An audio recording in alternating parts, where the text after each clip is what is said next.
Hi, I'm Regular Zach, and this is my limited set review for Tarkir Dragonstorm, and today we are talking about the green cards. Now remember, we're only talking about draft and sealed, all limited formats, nothing constructed, no standard, no commander, so don't get mad at me, okay?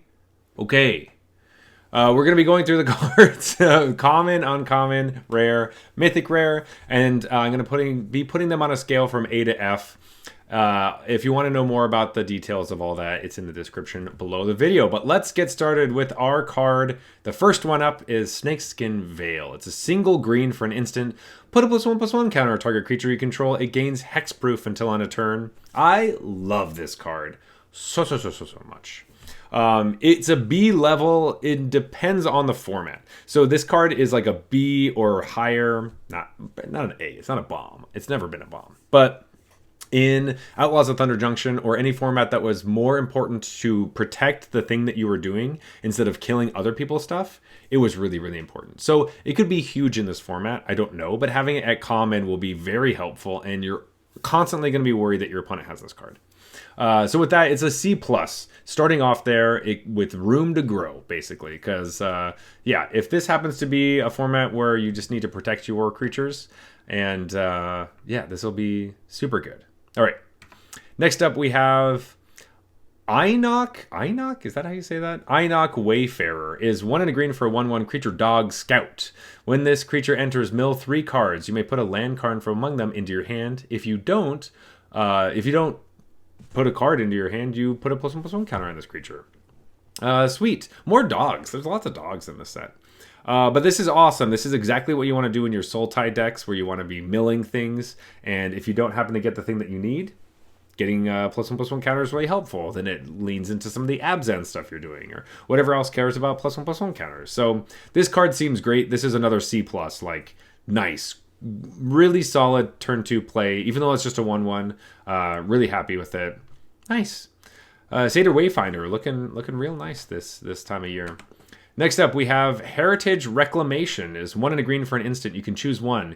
Either destroy target artifact, destroy target enchantment, or exile up to 1 target card from a graveyard, then draw a card. Sure. Okay. We play Naturalize still. It's flexible or whatever, but it's probably a D. You don't really want to put this in your deck. It's not like Broken Wings from the last set where it would blow up a lot of important things or flying things. Broken Wings in this set would be helpful because you could kill dragons. This does not kill dragons, so I'm less excited about it. So yeah, D for this. Maybe if you're playing best of 3, maybe it's important, but I think overall it's just not going to be that big of a deal. All right, next up we have Piercing Exhale. It's 1 and a green for an instant. As an additional cost to cast this spell, you may behold a dragon, which is either pointing at the dragon that you have on the battlefield or showing it from your hand. It says target creature you control deals damage equal to its power to target creature or planeswalker. If a dragon was beheld, you surveil 2.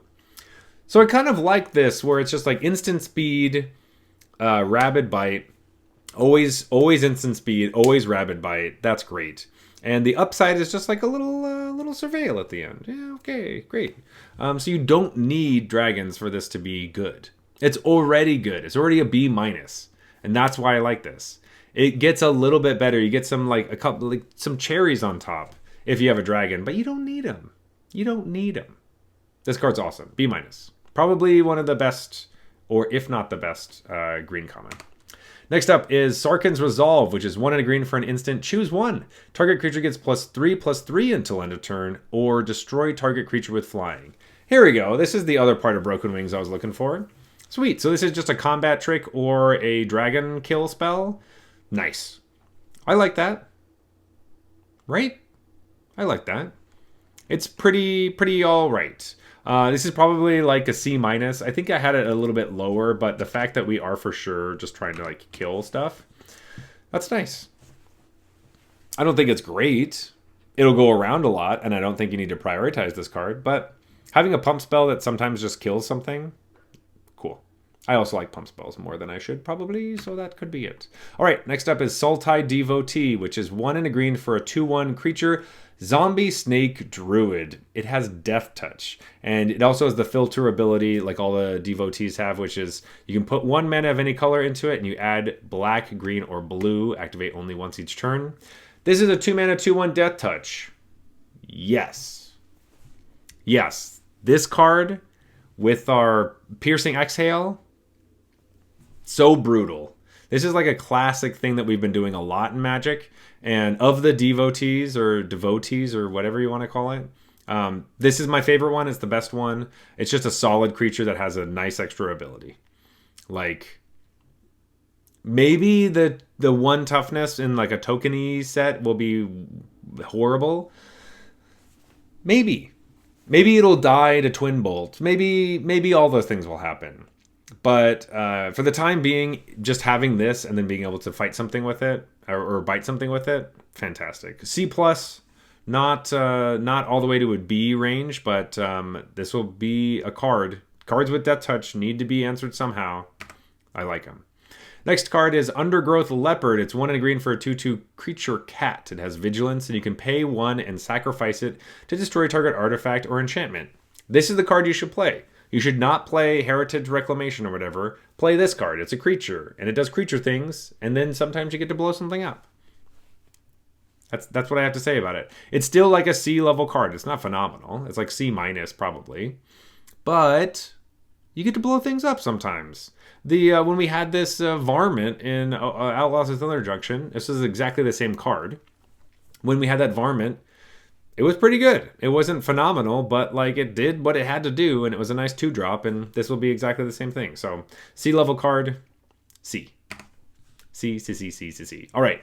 Champion of Dusan, which is 2 and a green for a 4/2 creature human warrior with trample, and it has renew. You can pay 1 and a green, exile this card from your graveyard, and put a +1/+1 counter and a trample counter on target creature. Activate only as a sorcery. Cool. This is cool too. Like, it'll help with all your ferocious cards that you care about having a like 4-power creature. Getting to put a +1/+1 counter and a trample counter, not either or, is fantastic. Yeah, sweet. Still a C. None of these are Bs, but I like this card. It's actually good. It's actually good. Some of these green cards are nice. This card also is nice. Next up, I have Crotique Nest Guard, which is 2 and a green for a 4/4 creature insect with Defender. You could pay 2 and a green. This creature can attack this turn as though it didn't have Defender. A 3-mana 4/4 that sometimes attacks. I don't know. This also seems pretty alright. There's like a C. This is going to be so annoying. It doesn't have reach. So there's that. It's just an insect, not a spider. But 3-mana 4/4 is still a big body. Like, this is going to really stabilize your board. And then later in the game, you can just start attacking with it. Like, yeah, okay. Okay, cool. These green cards are great. Next up, we have Roamer's Routine, which is 3 and a green for a sorcery. You can search your library for a basic land card, put it on the battlefield tapped. It also has Harmonize for 4 and a green, which lets you cast it from your graveyard. And you can also tap a creature, and its power reduces the cost by X, which is its power. I don't know how much we're going to care about ramping necessarily. And in general, I don't really like playing these types of cards when they don't make creatures also. So I'm going to say that this is probably like a D+. Like, there may be situations where you can play it, or maybe it's nice in your mill deck because then you can harmonize later, but also you still have to tap your creatures to play spells. I don't know. No. D. I don't like it that much. I'm not a big ramper. Next up is Sagu Pummeler, which is 3 and a green for a 4/4 creature beast with reach. 4-mana 4/4 reach. Okay, great. It has renew. You can pay 4 and a green, exile this card from your graveyard, and put 2 +1/+1 counters and a reach counter on target creature. Damn. Again, you get counters and reach. Fantastic. I know this says that it is like Sultai, but those are like Abzan abilities. You know, there's like some Abzan things that care about having multiple different types of counters on stuff. These cards are going to be great with those, right? And I don't know, you have a reach creature that then dies, and then you make a bigger reach creature or a different reach creature. It's also like a sweet C. Like it is in a contested slot, and like around these times you'll probably want to be playing dragons, but this can block some of the dragons and then make another thing that blocks dragons. I don't know, I like this. I like it. It's solid. Solid playable card. Next up we have Trade Route Envoy, which is 3 and a green for a 4/3 creature dog soldier. It says when this creature enters, draw a card if you control a creature with a counter on it. If you don't draw a card this way, put a +1/+1 counter on this creature. So this is either a 4 mana 5/4, or you draw a card because you had a creature with a counter already, which is what you really want to do. You want to play 4 mana 4/3, draw a card. Yeah, this card's awesome. This is like a C+. If it was a little bit cheaper, I would say it was a B, because I don't know if we're super stoked that it's 4 mana. But you know what? I might just give this a B-. I'm gonna be nice to this dog here. B-. You get to draw a card most of the time. Drawing a card is great. I love drawing cards. Next up, we have Sagu Wilding, which is, or Segu, whatever. 4 and a green for a 3/3 creature dragon with flying. And it says, when this creature enters, you gain 3 life. But we're not finished yet. It also has an omen on it. It's called Roost Seek, which is a single green for a sorcery omen. You may search your library for a basic land card, reveal it, put it into your hand, then shuffle. Okay. And you shuffle this card in as well. That's what omens do. We were talking about ramping earlier, that I'm not super excited about it, but this fixes your colors, and this is also a creature that you will probably draw later. Now, I have liked the other variants of this where it actually goes in your graveyard, and then maybe you can either use it in your graveyard because it has like renew. That would have been fun if it was like, oh, search for something, and then this also has renew. Like, that would be cool. But it doesn't. It doesn't have that at all. The dragon part is also kind of sad. 5 mana for a 3/3 that gains you some life. Not very good. But I think you will probably play this card, but still like a C-. I started out really excited about this card as far as like the way I was kind of putting it next to like the ramp cards. But then slowly as I was talking about it, I was remembering that I don't love this that much. Man, why are these dragons so small? I mean, obviously you have to make some dragons small because they can't all be big. All right? I'm sorry. This is one of the small ones, even though it's in green. Yeah. Anyway, this one's a doozy. Last common is Dooziute Earth Carver. It is 5 and a green for a 4/4 creature elephant druid with reach. And it says when this creature enters, it endures 3. And enduring is either you put 3 counters on it or make a 3/3 spirit. Now, I've been looking at a lot of these green, they like to have this spot. Over the last few sets, I've been looking at this slot where it's like 6 mana for a 6/6 that gains 4 life or whatever. The last one we had was very, very good. Migrating Ketrodon was like 6 mana for a 6/6 reach and you gain 4 life. This is 6 mana for a 4/4 reach that could sometimes be a 7/7 reach. But you could also have 6 mana for a 4/4 and a 3/3, one of which has reach. 2 bodies is pretty nice. And the one that we had in Foundations was either you could either make it big or put counters on something else. So you could either have a 6/6 or a 4/4 and counters on something else, and you almost always wanted to be able to have the creature be bigger, which was kind of an awkward thing. But you wanted to gain the life. You kind of had to choose between counters or life. And this one, there's no life option. But the fact that you get to make a creature, making a creature is good. I don't know. I like this a lot. I don't know if this is going to burn me again, but this card seems sweet. Probably second best common. Okay, that's a little bit. Maybe it's like 4th best common. But I think this card's really good. I like it a lot. The fact that you make a creature, it's a C+. That's trending upwards, depending on how long the format is. But I like this a lot. It also makes a 6 mana 7/7 with reach. That's big. That's big, big, big, big, big. Next up, we have Dragon Sniper. This is a single green for a 1/1 creature. Human archer. It has vigilance. It's got reach. It's got death touch. This snipes the shit out of dragons. Hell yeah. And you can just attack in with it if you want. This card is begging to get counters on it, where you just make this busted creature. Probably won't really happen, but I think this card's very good. And the fact that it blocks everything, we rarely get creatures that are just like Death Touch Flying, Death Touch Reach.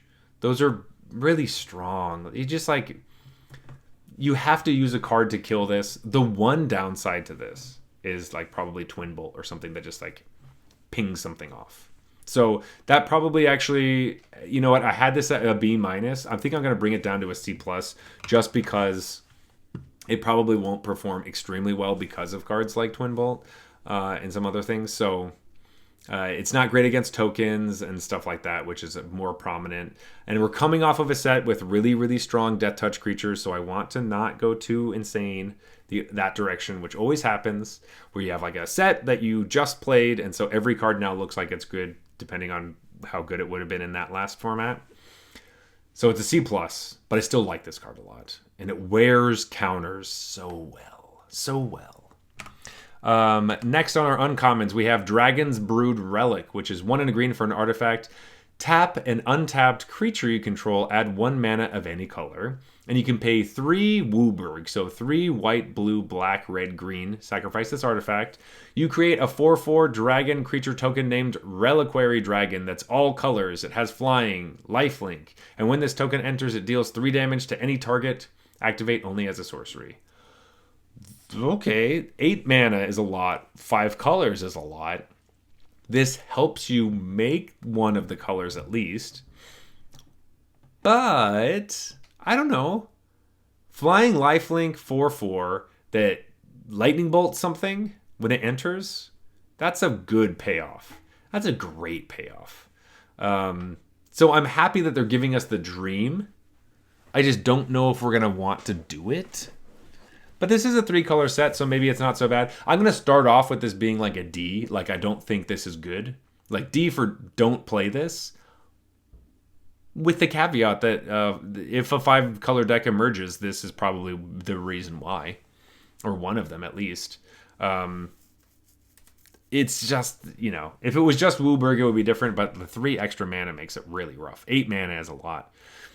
But you do get to kill something. And then it has lifelink, so, you know. You never know.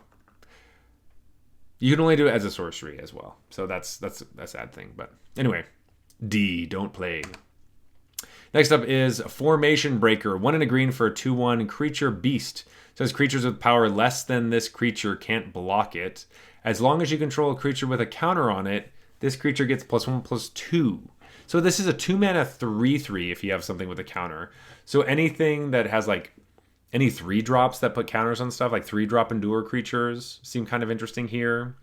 It also just can't be blocked. This seems like it could be pretty aggressive. This is, in the right deck, this seems strong, like a C+, but maybe this is exactly what you're looking for in some of those decks. I don't know. We'll have to look at some of those cards around it. Or maybe there's like... there's another card coming up that would be really interesting right after this. So we'll remember this card again.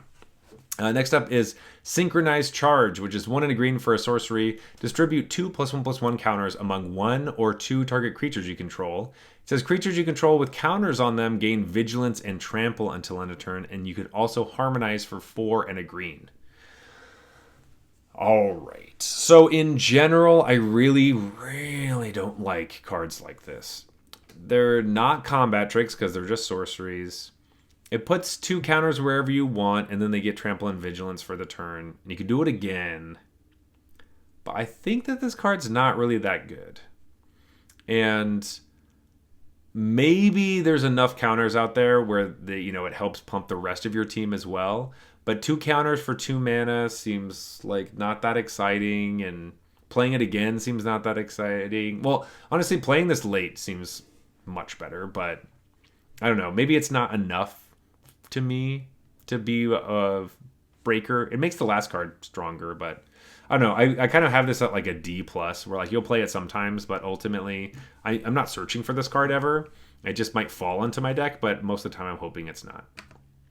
Next up is Traveling Botanist, which is 1 and a green for a 2/3 creature dog scout. It says whenever this creature becomes tapped, look at the top card of your library. If it's a land, you may reveal it, put it into your hand. If you don't put that card in your hand, you may put it into your graveyard.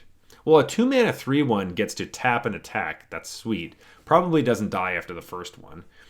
And maybe, I guess you're playing the Dragon's Brood Relic and you can tap it for mana and then you can, ramp out your lands and stuff. But yeah, this card seems sweet.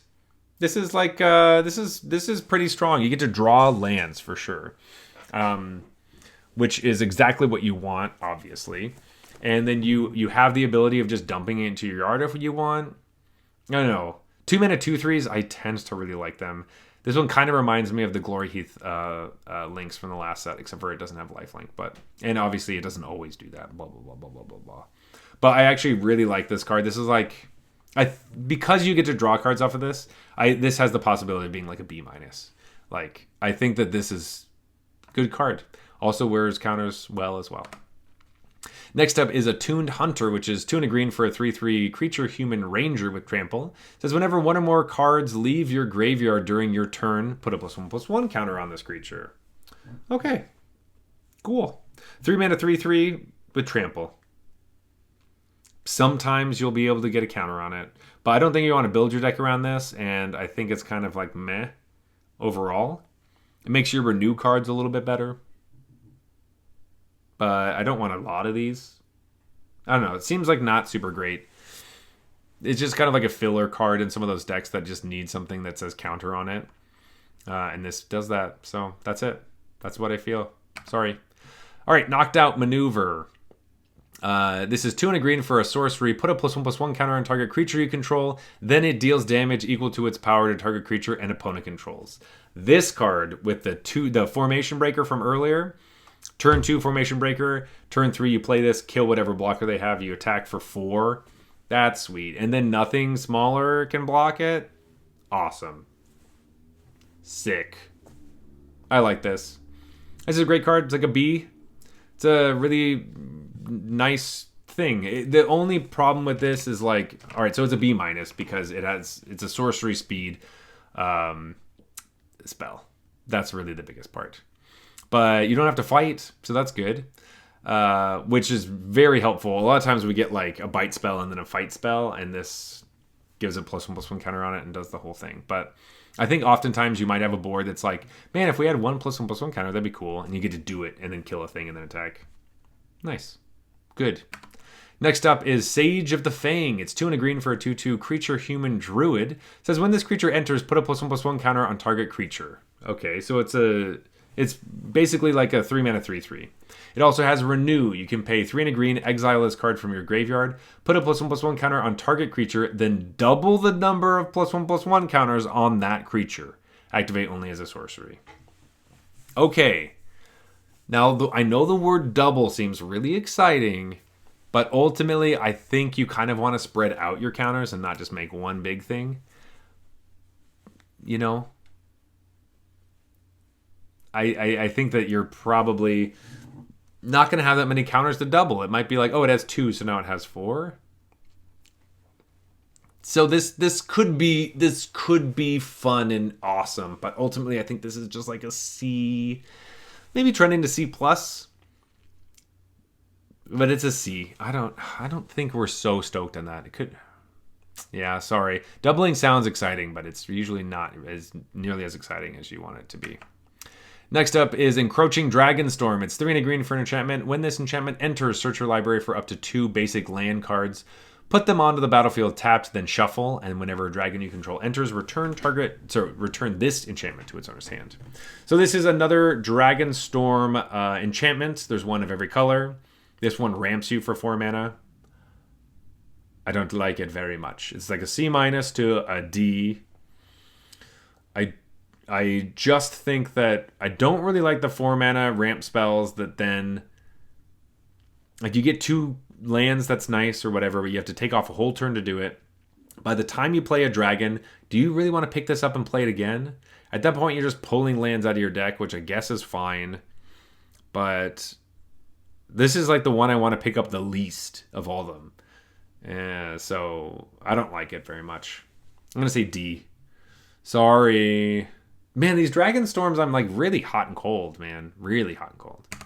Next up is Rainveil Rejuvenator. It's 3 and a green for a 2/4 creature elephant druid. It says when this creature enters, you may mill 3 cards, and then you can add an amount of green mana equal to this creature's power if you tap it.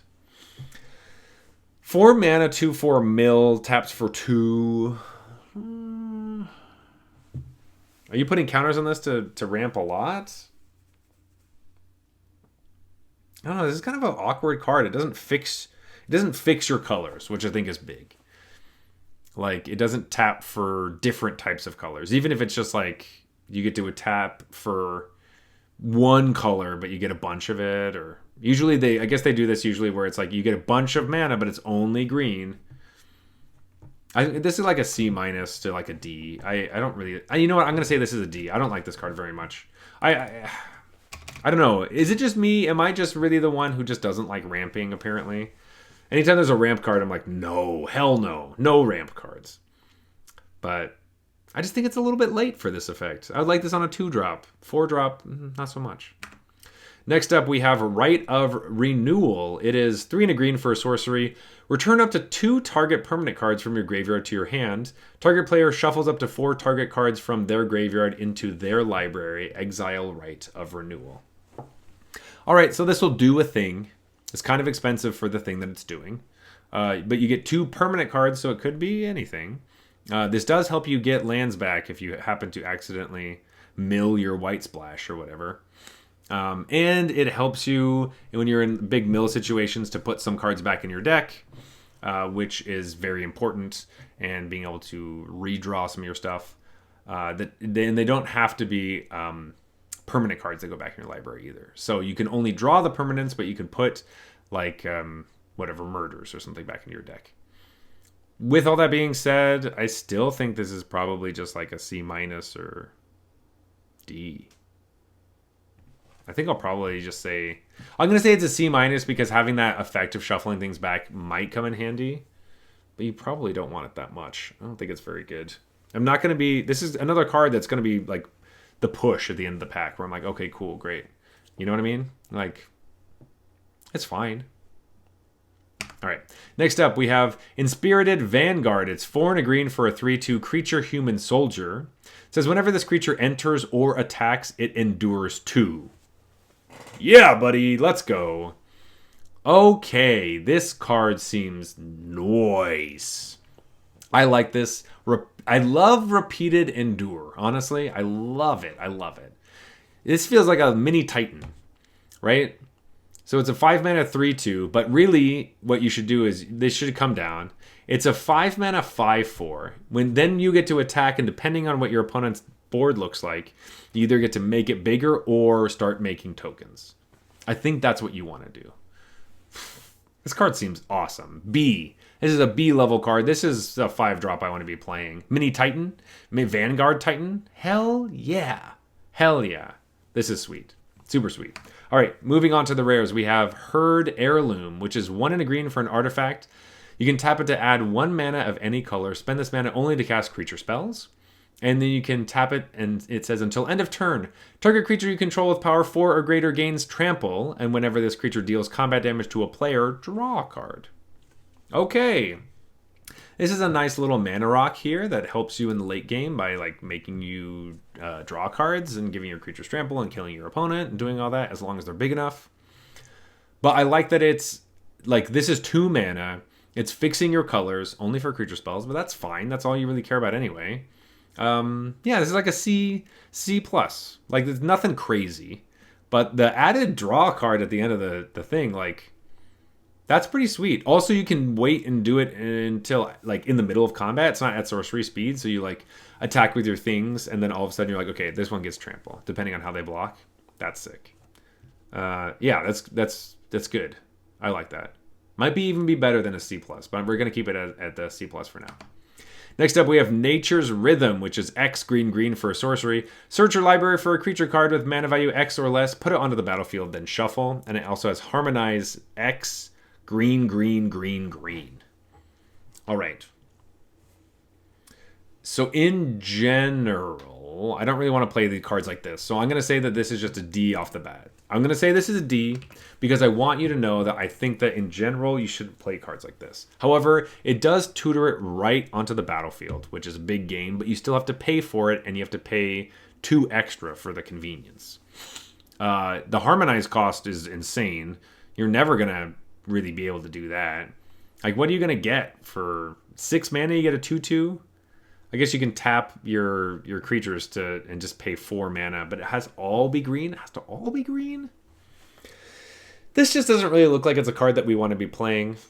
Yeah, I would say don't play this and then maybe start to think about it later down the line. But it doesn't seem like a card you want to start the draft with at all. So D for Nature's Rhythm. No. Next up is Surok, Elusive Hunter. It's 2 and a green for a 4/3 legendary creature human warrior. It says this spell can't be countered. It has trample. And says, whenever a creature you control or a creature spell you control becomes the target of a spell or ability an opponent controls, draw a card. Okay, so this basically says, like, this comes down. If you target any of my stuff with anything, I draw a card. If you try to counter my creature spells, I draw a card. Don't touch my creatures. Or please touch my creatures and I draw cards. This card's an A. It comes down. If they try to kill it, you draw a card. That's it. Like, you get your card back. It's only 3 mana for a 4/3. It can't be countered. This card's sick. This is like an A-. You're going to get value out of this, and all your opponent is going to do is look at the removal spells and be like, what the hell am I supposed to do? How am I supposed to beat their board? This is so annoying. That ability is so much better than you think it is. It's so strong. It's really good. Surok, A-, man. Really great. Next up, we have Warden of the Grove, which is 2 and a green for a 2/2 creature Hydra. At the beginning of your end step, put a +1/+1 counter on this creature. So it's really a 3 mana 3/3. It says, whenever another non-token creature you control enters, it endures X, where X is the number of counters on this creature. So every turn, this one doesn't even have to attack. This just sits here. Every turn, it slowly gets bigger and bigger and bigger without adding extra counters. It just always gets a counter at the end of the turn. And then all your other creatures either come with counters on them or come with a buddy. And they slowly go 1, and then 2, and then you have a 3/3, and then you have a 4/4, and then you have a 5/5. Obviously, you need a lot of things to go your way, and if you play this card and then it dies, nothing happens. But I still think, like, if this sits on the board, it has to be answered, and the only thing it wants you to do is play creatures, this is an A. This is a great card. It's very strong. This is going to be a problem. This is like kill on sight, because you can't win the game if this is on the battlefield. So, yeah, that makes it an A. I love it. Next card is Laced Prowler. It's 2 green for a 5/5 creature snake ranger. It says when this creature enters, you may mill cards equal to the number of lands you control.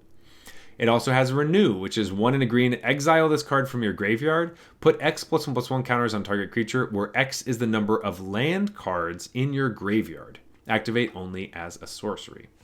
Sweet. So for our purposes, for the most part, this is just a 4 mana 5/5 that mills you cards, like probably 4. It mills you 4 cards. That's pretty sick.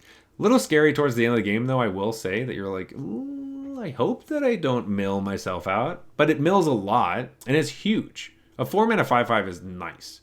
And then the text at the end is kind of interesting. Like, exiling this card and putting counters on a creature equal to the number of like lands in your graveyard is kind of weird.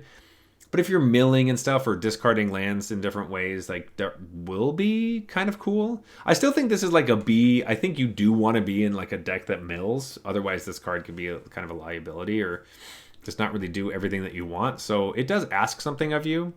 But yeah, it's big. It's big. That's the biggest thing with this. B for big for Laced Prowler.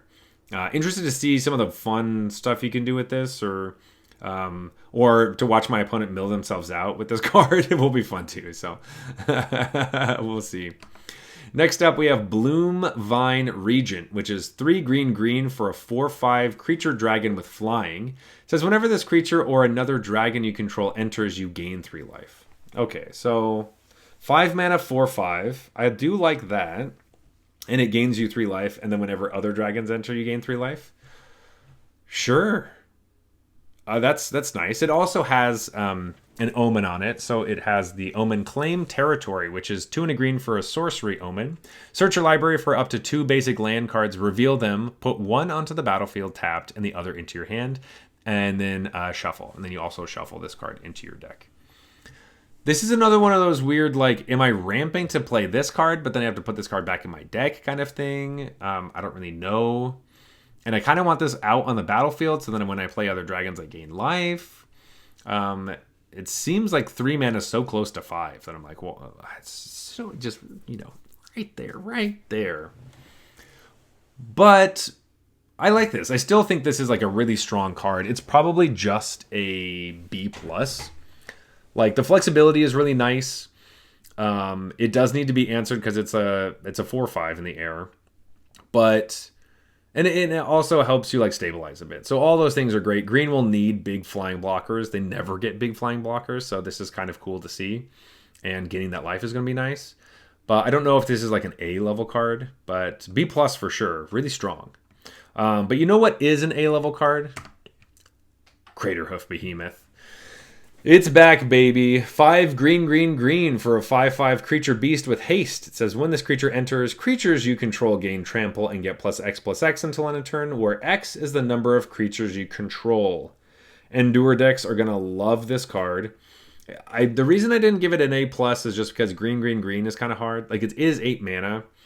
But if you can cast this card, you just win the game, like, every single time. It's brutal. This card's very strong. If you ever play Commander, this card is a nuisance. Even in Cube, this is just a house. Craterhoof. Oh, Craterhoof is so good. Easy A for that one. Easy A. This is going to trample over you so hard. Or really your opponents. Why do I always think about cards killing me? That's something to think about. Maybe I'll talk to my therapist about it. Anyway, that is what I think about the green cards from Tarkir Dragonstorm for limited Magic. But tell me what you think in the comments below. I want to know how wrong you think I am, or which cards I highlighted that you didn't realize were good until I started talking about them. Also, please do all the other things like sub and click the bell or all that, the YouTube things. But ultimately, I just love hearing your thoughts. So please leave those. It makes me feel very good, and I'd love to talk to you. Check out all the other videos, the other colors, and all that jazz. And yeah, I'll be back. I'm making videos. I'm excited.